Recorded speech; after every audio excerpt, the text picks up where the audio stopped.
안녕하세요. JTBJ입니다. 여러분들은 한집 배달에 대해 어떻게 생각하시나요? 현재 쿠팡이츠나 배민원의 경우 기사님들의 숫자가 포화 상태다 너무 많다라고 말씀들 하십니다. 하지만 한집 배달을 피크 시간에 모두 소화해내려면 지금보다도 기사님의 숫자가 2배 내지 주말에는 3배가 더 필요합니다. 어느 날 혜성처럼 등장해 빠른 한집 배송을 트렌드로 쿠팡이츠가 나타났습니다. 수많은 일반인들이 달려들어 가입을 했고 단가를 높여줘 일반 대행 기사 및 배민커넥트의 기사님들도 쪽팔아서 25만 명의 굉장한 인원의 쿠리어 집단을 만들었습니다. 그리하여 배민원이 출시를 하게 되고 배민원 역시 엄청난 단가를 퍼부어 유상보험이 필수임에도 불구하고 14만 명의 커넥터 대군을 보유하게 되었습니다. 하지만 여기서 중요한 사실은 배민원과 쿠팡이츠는 서로 입장이 다르다는 것입니다. 쿠팡이츠는 한집 배송을 내세워 빠른 배송을 내세우는 회사지만 배민의 가장 큰 콜량은 일반 대행 콜에서 나온다는 것입니다.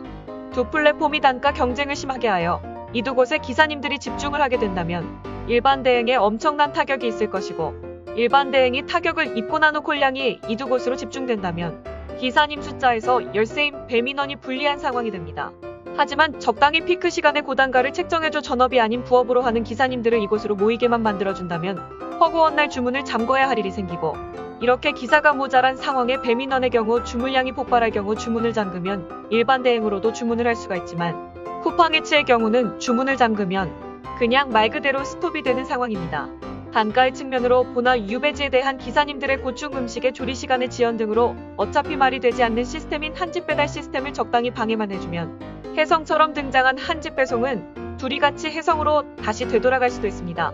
뇌피셜을 보충해 조금 더 쉽게 말하자면 배민원은 쿠팡이츠 초창기처럼 배민원 매장을 확장할 이유가 없는 듯합니다. 이유는 피크 시간에 적당히 기사님을 쿠팡에서 떠오면 어차피 한집 배송은 도태된다는 것을 이미 알고 있는 것 같습니다. 한집 배달이 쿠팡이츠만 있던 시절 빠른 점유율을 먹을 수 있던 이유는 배달 단가를 올리고 엄청난 기사를 모집해 엄청난 매장 유치 확장으로 인해 점유율을 무섭게 높일 수 있었지만 디펜스원이 생기면서 기사 유치에 발목이 잡히므로 배달의 속도는 느려지고 점유율 확장성에서 주춤을 하게 되고 더 나아가 커다란 메리트가 없어지면서 일반 콜보다 배달료가 비싼 한집 배달은 도태되는 것입니다. 배민 위에 뛰어다니던 쿠팡이츠 그 위에서 날아다니는 배민 앞으로의 배달판의 판도가 저는 매우 궁금한데 여러분은 어떠신가요? 어차피 이들 두 거대 기업의 싸움은 불공평한 싸움입니다.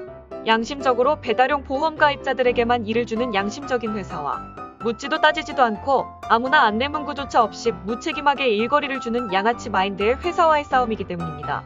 이들 둘이 똑같은 경쟁 즉 두 기업이 싸움이 정상으로 되려면 똑같이 배민원도 무보험 가입자를 유치하고 똑같이 단가 경쟁을 해서 기사를 유치한다면 둘 중 하나의 기업은 그 위로 올라서서 성장을 하겠지만 그렇게 된다면 일반 배달 대행에 기사 대란이 있을 것이고 그렇게 된다면 현재 업계 1위의 자리에 매출도 장담을 할 수가 없기 때문입니다.